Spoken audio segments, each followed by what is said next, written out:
எல்லாருக்கும் வணக்கம். வாங்க சிந்திக்கலாம். நமக்கு 9 கோள்களை பற்றி தெரியும். அதை வரிசையாக சொல்ல முடியுமான்றது நமக்கு டவுட்டு தான். அதனால தான் அதை எப்படி நம்ம ஈஸியாக ஞாபகம் வச்சுக்கலாம் அப்படின்ற கான்செப்டை இப்போ நம்ம பார்க்கலாம். நமக்கு ஒரு விஷயம் ஏன் மறக்குதுன்னு பார்த்தோம்னா, எழுத்து வடிவமாக எந்த ஒரு செய்தியுமே நம்ம மூளை சீக்கிரமாக எடுத்துக்காது. அதனால் அது சீக்கிரம் மறந்துடும். அதுவே ஒரு புகைப்படமாக அது மூளைக்குள்ளே நம்ம ஏற்றிக்கிட்டோம் அப்படின்னா, எவ்வளோ நாள் கழித்து பார்த்தாலுமே நமக்கு உண்டான அந்த படங்களை அது எடுத்து கொடுத்து ஞாபகத்தில் இருக்கும்.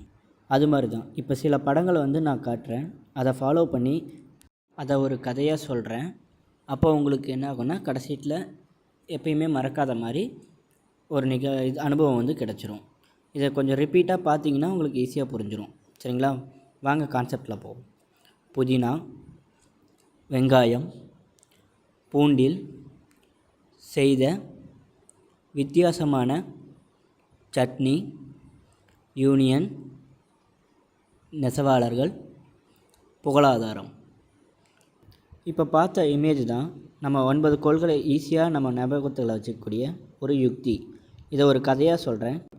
புதினா, வெங்காயம், பூண்டு வித்தியாசமாக செஞ்ச ஒரு சட்னியை கொண்டு போய் ஒரு யூனியனில் கொடுக்குறோம். அந்த யூனியன் என்னென்னா நெசவாளர் யூனியன். அதை சாப்பிட்டு பார்த்துட்டு நல்லா இருக்குன்னு புகழ்கிறாங்க. இதுதான் கான்செப்ட். புதினா, வெங்காயம், பூண்டில் செய்த வித்தியாசமான சட்னி, யூனியன், நெசவாளர், புகழாதாரம்.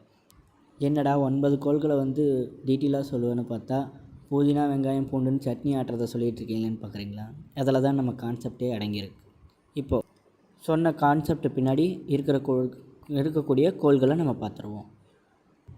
புதினாவுக்கு புதன், வெங்காயத்துக்கு வெள்ளி, பூண்டுக்கு பூமி, செய்தக்கு செவ்வாய், வித்தியாசமானதுக்கு வியாழன், சட்னிக்கு சனி, யூனியன் பிரதேசங்களுக்கு யுரேனஸ், நெசவாளருக்கு நெப்டியூன், புகழாதாரமுக்கு ப்ளூட்டோ.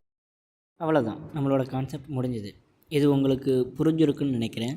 இது மாதிரி ஏதாவது விஷயங்கள் உங்களுக்கு கொஞ்சம் கஷ்டமாக இருக்குது அப்படின்னு நினச்சிங்கன்னா கமெண்டில் சொல்லுங்கள். அதுக்குண்டான எளிமையான வழி ஏதாவது இருந்தால் நானும் பார்த்துட்டு உங்களுக்கு சொல்கிறதுக்கு முயற்சி பண்ணுறேன். நன்றி.